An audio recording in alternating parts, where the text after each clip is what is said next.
I have a lot I want to say today. Over the last few days, I have been trying to answer one question. Is Alcheme solving a structural problem, or is it only a polished but non-essential improvement? That determines how much weight it carries. If it is only an improvement, then maybe Alcheme is a thoughtful tool, maybe even a well-designed one. That is still useful, but it may not be important. If it is solving a structural problem, then it is not just a product. It is a path worth slowly pulling into view. This is not a case of building first, and then trying to invent demand afterward. The needs behind Alcheme are specific, they are also scattered.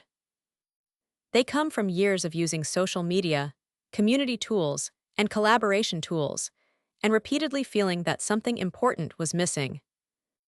Some discussions are valuable, but they disappear into the timeline almost immediately. Some people clearly have ability, judgment, and accumulated knowledge, but there is no clear path for that to be seen. Sometimes consensus is not missing, it is just scattered across chats, posts, documents, votes, code, and meeting notes. The pieces are there, but nobody gives you a path back through them. When I first started working as a developer, I began writing down these frustrations. I also wrote down sudden ideas whenever they appeared. For years, I kept sorting those notes. Some ideas disappeared, some were forgotten, some seemed unrelated but still felt connected through a layer of fog. Over time, I realized I was not looking for one feature. I was looking for a structure. At the beginning, I only had a few rough words: social, circles, blockchain. Looking back now, those words were too broad. They were only the earliest sense of direction. I went through many rounds of discovery, rejection, and rebuilding. At times, it felt like I was just reinventing the wheel. I tried using those existing wheels. Later, I realized that some wheels are perfectly round, but they still cannot take you where you need to go. I began thinking seriously about the blockchain protocol layer near the end of 2024. After that, I kept working on it in the margins of daily life, building a little, rethinking a little, then building again. By the end of 2025, with the help of AI, I finally started to see a more stable logic. Then in 2026, as general AI tools became much stronger, I managed to build a minimum closed-loop demo and entered a hackathon with it. The interesting thing is that, during that process, many of the old forgotten ideas came back. They did not feel forced back in. They felt as if they were growing naturally inside the structure. That was genuinely exciting. It was like sorting through a messy drawer for years, then suddenly realizing it was not trash. It was a pile of machine parts. The machine was not complete yet, but for the first time, its shape was visible. But a project cannot live forever on, "This feels right in my head." That may be true inside my own mind.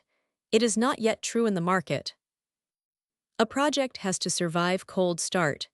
It has to find a real path that can move forward and be understood by other people.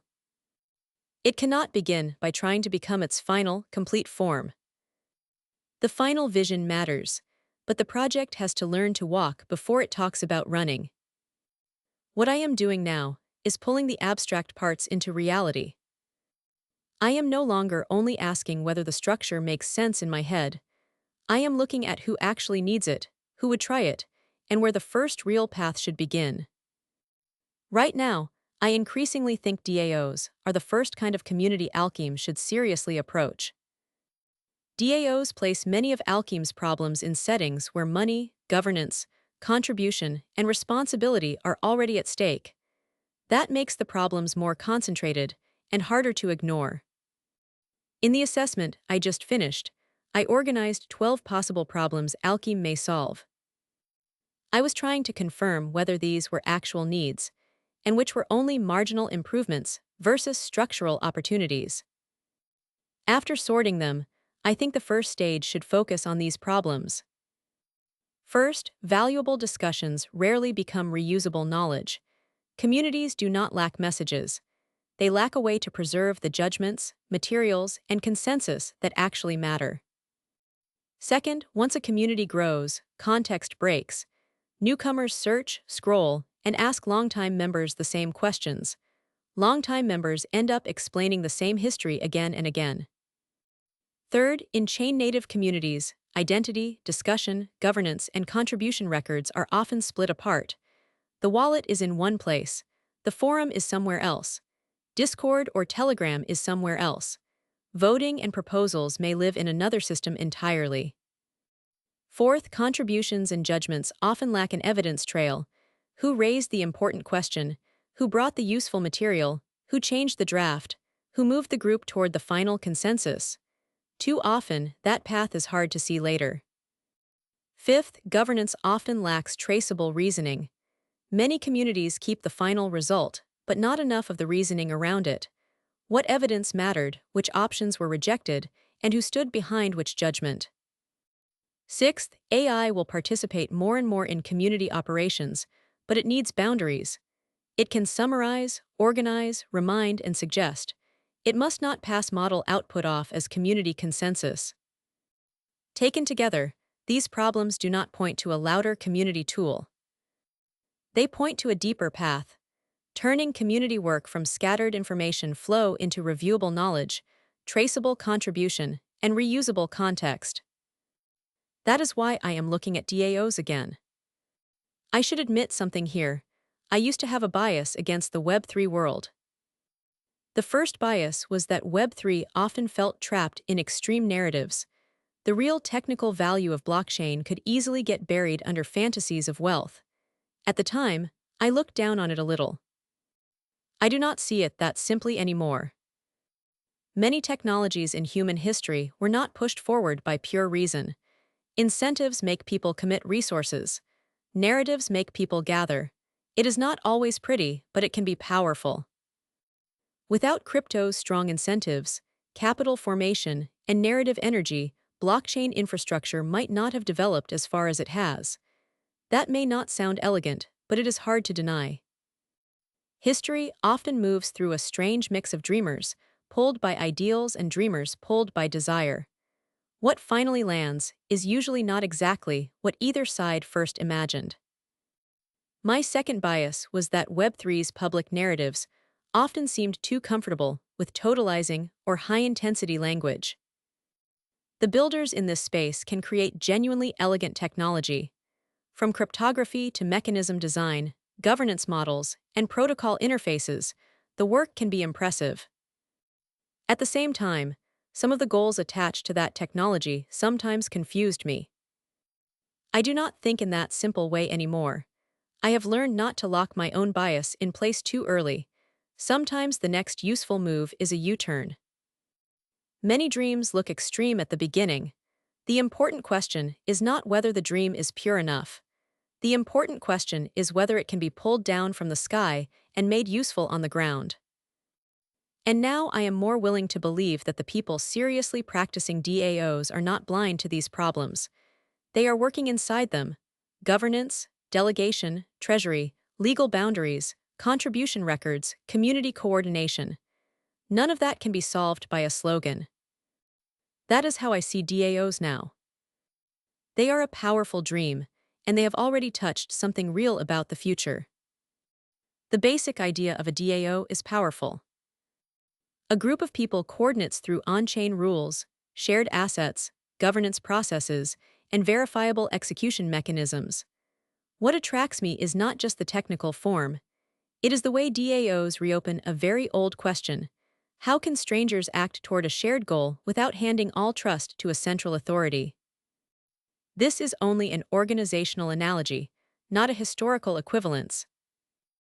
It makes me think of the early Sangha more than 2,500 years ago. In a very different context, the Buddha was also dealing with a related question. How can people from different backgrounds gather around a shared path, shared rules, and shared practice, and form a community that can continue and correct itself?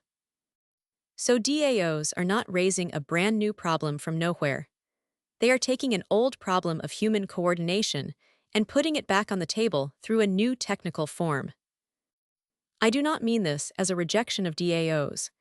In fact, Part of the value of DAOs is that they make these problems visible and open to discussion and experimentation. First, there is a tension between static rules and a living organization.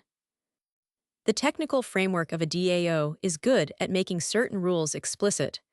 How voting happens, how funds move, and how permissions are executed can all be defined with real clarity.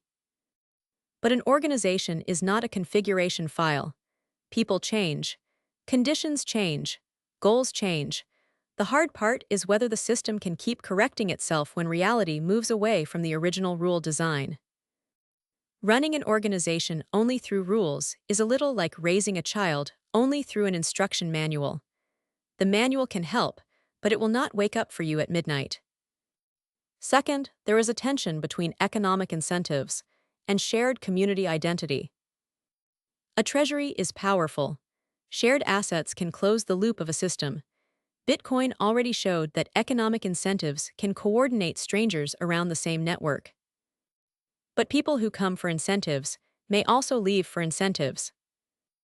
When an organization depends too heavily on assets, returns, and voting power, it can attract long-term builders, but it can also expose risks around short-term incentive seeking, governance capture, and contribution gaming.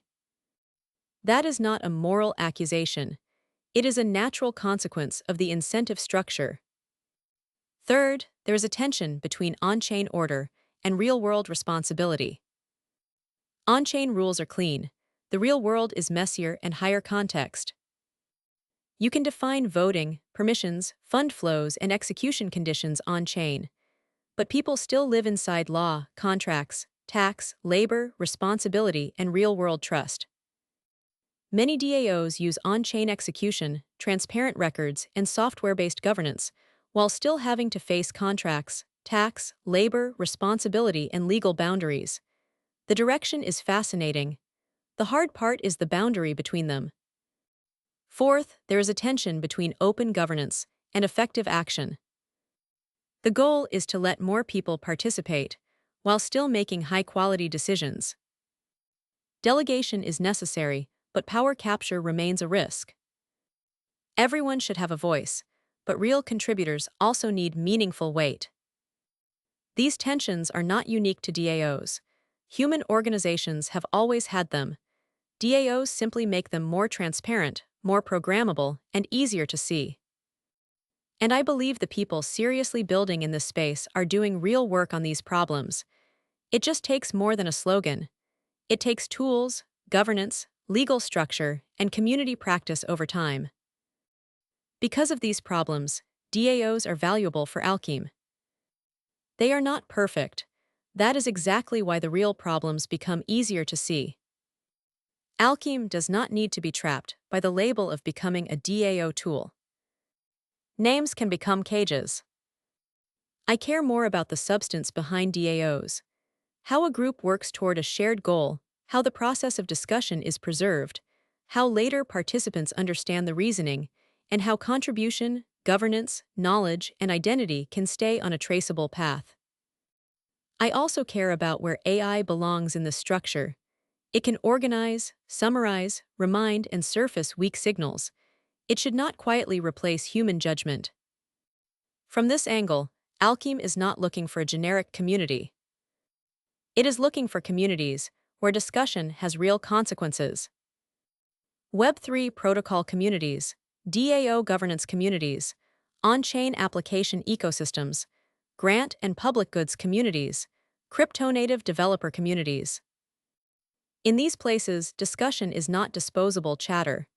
It can affect funding, governance, reputation, protocol direction, contribution attribution, and knowledge reuse. The problem in these communities is not solved by adding one more chat tool. What is missing is a path. From discussion to material, from material to review, from review to draft, from draft to knowledge, and from knowledge back to contribution proof and context. That is why I am looking at DAOs again. I am not chasing the name DAO. I want to use the DAO context to pull Alcheme onto a path concrete enough to test, and grounded enough for a real cold start. Next, I want to do 3 things. First, I want to publish the complete demo from the last 2 months of development as soon as possible. The goal is to make the minimum closed loop clear before the end of July 2026. Second, before the demo goes out, I need a clearer concept and a clearer way to explain it. I do not want to describe Alcheme as a universal system. The problem with universal systems is simple. When something sounds like it can do everything, people start to suspect it cannot do anything well. I want the first framing to be narrower and more concrete. At first, Alcheme should serve chain-native communities where discussions have real stakes: governance debates, technical judgments, grants, and knowledge work. The job is to turn that scattered flow into reviewable, traceable, and verifiable community knowledge and contribution records. Third, I want to understand DAOs and the people around them more seriously. Not to worship a concept, not to mock a concept, I want to find real people, real workflows, and real pain. DAO operators, governance leads, delegates, grant reviewers, DevRel teams, maintainers. I want to see where their work actually becomes difficult. If Alcheme can reduce repeated explanations, preserve key judgments, help newcomers enter faster, and stop useful contributions from disappearing, then this direction is worth pursuing. If it cannot, I should learn that early. A project is not real just because it works inside my head. It has to become real inside someone else's problem. This video is a record of where my thinking is on July 7, 2026. I am still learning about DAOs. I am also still correcting my own bias toward Web3. If anything here sounds like a final doctrine, please do not set it in stone yet. At most, it is a sticky note, and the adhesive is questionable. But I am becoming more certain about one thing. Alcheme is not trying to make communities louder. It is trying to make valuable discussions, judgments, contributions, and knowledge less likely to disappear after the noise is gone. If this direction interests you, a like helps me know I should keep unpacking it. That's it.